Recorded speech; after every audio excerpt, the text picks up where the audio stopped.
But then it was decided in the Danish parliament that all military troops should out of the city of Copenhagen in the late 1960s. It was under the Cold War. Maybe the Soviet Union would attack and bomb all these military installations within the city of Copenhagen, where 1 million people lived. So that was the politicians who decided to close this military barracks, and the soldiers were sent out to the provinces of Denmark. So suddenly the military have left this area, and there was a lot of empty buildings and empty space. So young people squatted this place in the summer of 1971, 40 years ago. Of that age, later called the Youth Revolt, the 68 generation, the hippie movement, the anarchist groups, students, artists, also young people having problems. It was a very mixed group of people who squatted all these old military buildings and created the free city Christiania. First decided was this sentence here. Christiania's commitment is to create and sustain a self-governing community in which everyone is free to develop and express themselves as responsible members of the community. So this was stated in a common meeting in November 1971. The common meeting developed in this way that we have a form of consensus democracy where we agree about making decisions instead of making votes. So this is the secret about the unity of Christiania, that we always are united in the decisions we are taking, and also we do what we decide. There was only one rule in the beginning. That was no private cars, only necessary transport of goods and work driving is okay. No motorcycles, no mopeds, no scooters. People are going around Christiania on foot or on bicycles. Then the people of Christiania believed that hashish should be legalized. For example, something like in the Netherlands, in Holland, where you can walk into any coffee shop and buy 5 grams of hashish. Danish politicians never wanted to legalize the cannabis, so it has always been forbidden in Denmark. Nevertheless, we accept it here in Christiania, and you find it here in Pusher Street. They trade with marijuana and hashish, and because they're doing something illegal, they don't want to be photographed.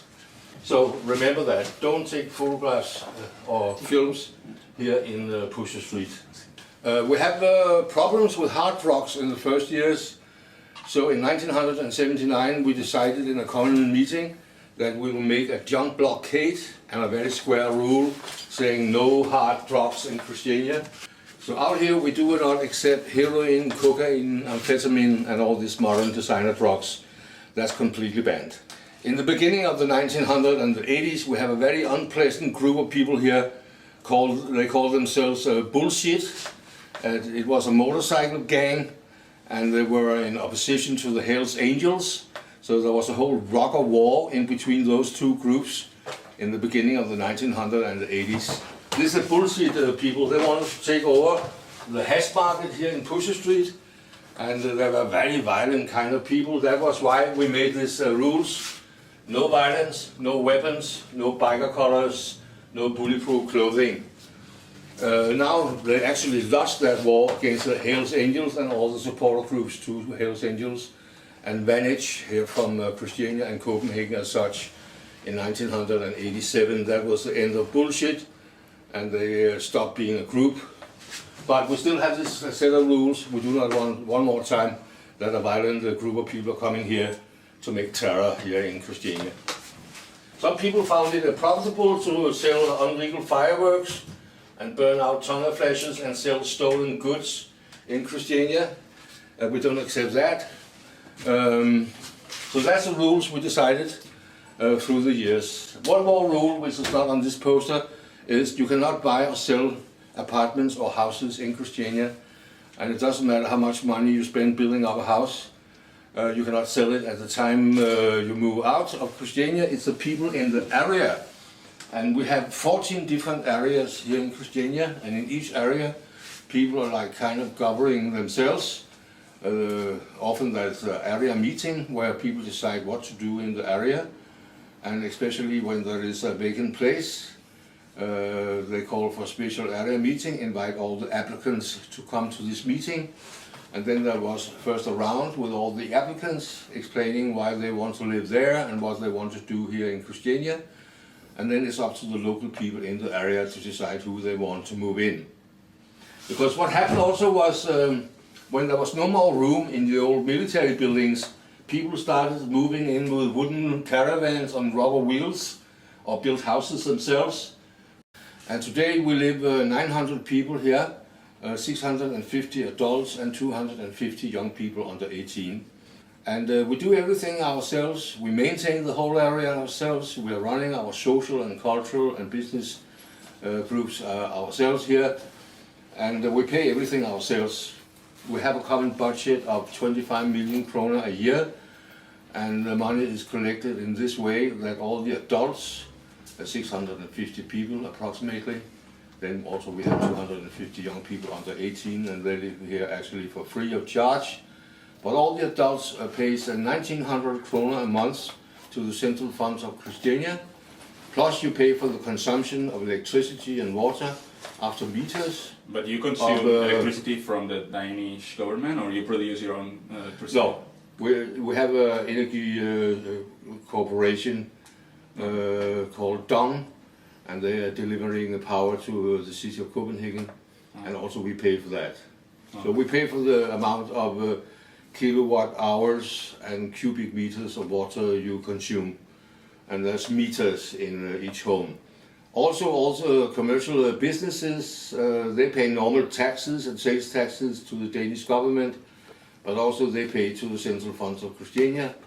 So in this way we collect 25 million Danish kroner a year, and some people are working for the community paid by this kind of money, and we maintain the whole area ourselves, including the sewers, the water supply, the electrical cables, the houses, the roads. We have a gardener group, we have a garbage collecting group, we have here out in the north area we have a nursery, a kindergarten and a horse riding club, and we have clubhouses for the children after school hours, and then we have a youth club here in the other end of the building. We have all kinds of activities here, and very soon Christiania also became a new meeting grounds, especially for the culture for the youth. Especially it was theater and music, but we're also festivals. We have a lot of festivals here in Christiania. So it became a very used area for young people in Copenhagen. And as the years passed, also now we are a really big tourist attraction here in the center of Copenhagen. Lots of tourists are coming. If the weather is good today and the sun is shining, lots of people are coming to visit. Because also it's a very nice green area here in the center of Copenhagen, so many people use this area for recreation reasons. And of course we gain some money from all these tourists, so that gives Christiania a good economy, because they spend their money in all our different activities here. For the first 18 years from the whole thing started and until 1989, Christiania developed in the way the people wanted it themselves, and the only thing the authorities mingled into was this illegal hash market. The police often comes here to close down that market, but at the time the police is not here, trade go on as usual. So now they tried to close down that hash market for 40 years, and they haven't succeeded doing so. But they are allowed to get into the Christiania, the policemen? Yes, they don't ask for permit, they just come. Because they have to enforce the Danish laws also here in Christiania. So that's why they're coming very often to close down this hash market. And okay, of course also it gave us problem that we have this relaxed collation with hashish here. So the right-wing politicians in the parliament very often talk about closing down Christiania, but they never did it. So at last, after 18 years, they made a special law for the use of the Christiania area in 1989. And following that law, we actually got the collective right to live here and govern ourselves. We made a collective contract with the Ministry of Defense, which for many years was the owner of this area on the state's behalf, because they have been old military area. And also the Ministry of Environment made a local plan for this area, and we follow the rules, we follow the law, we follow the collective contract, and we follow the local plan. But all this was changed here in 2004, because in 2001 we had an election for parliament, and suddenly there was a right-wing majority in the Danish parliament. So that was very unfortunate for Christiania, because here in 2004 they made a law for the alteration of the law of the use of the Christiania area, and we were kicked from the Ministry of Defense to the Ministry of Finance. Now everything was about money. And they made a future plan for the Christiania area, and of course we tried to have influence in this plan, so we have many meetings with this Ministry of Finance, but no results. We tried to argument for to make a self-owned institution, a foundation for all of Christiania, but what they offered us was actually a very empty foundation. We shouldn't own anything. The foundation should organize all the commercial businesses, and all the social and cultural activities should be organized within this foundation, which actually turned out just to be a collector's office to collect the rent from all these activities and pay all the money back to the Ministry of Finance. So of course we didn't want to have a foundation like that. In the same area also they have plans to build up to 24,000 square meters of new apartments, which will indicate that all the small green areas will disappear in up to 6-story concrete buildings. And that we thought was a very crazy idea. We didn't want that. And the worst thing, now also they want to get rid of all the self-constructed houses, and all the trees and bushes should be knocked down here around the old defense ramparts, because this is a part of the old fortifications around Copenhagen. You see, we have a map here for year 1700. At that time, Copenhagen was a small town, but there was ramparts and waters all around Copenhagen for the defense of the city. And it's this part up here which is today Christiania. You see originally lots of water around. Later they filled up inside the ramparts and built this military base here. But now they want to restore this fortification. It should look like it was when it was built in the 1680s. And also over here on what we call Dyssen, the outer defense ramparts. And of course we couldn't accept that they want to get rid and destroy all these caravans and self-constructed houses and knock down all the trees and bushes. We thought it was a really crazy idea. We claimed that we still got the right to live here and govern ourselves.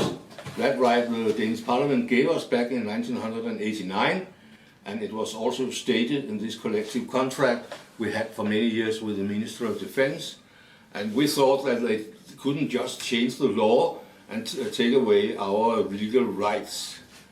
But we lost the lawsuit at the lower courts, then we went to the Supreme Court, and then we lost the lawsuit one more time.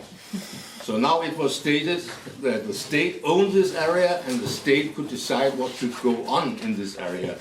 So in this way, they actually forced Christiania to accept to make a foundation, and the Minister of Finance, he was in a better mood. Now he will actually got right to have what we say in Danish, have a feather in his hat. That is to make a final solution for the free city Christiania, and very probably we will have a change of government and a social democratic leaded government after the next election. All opinion polls shows this.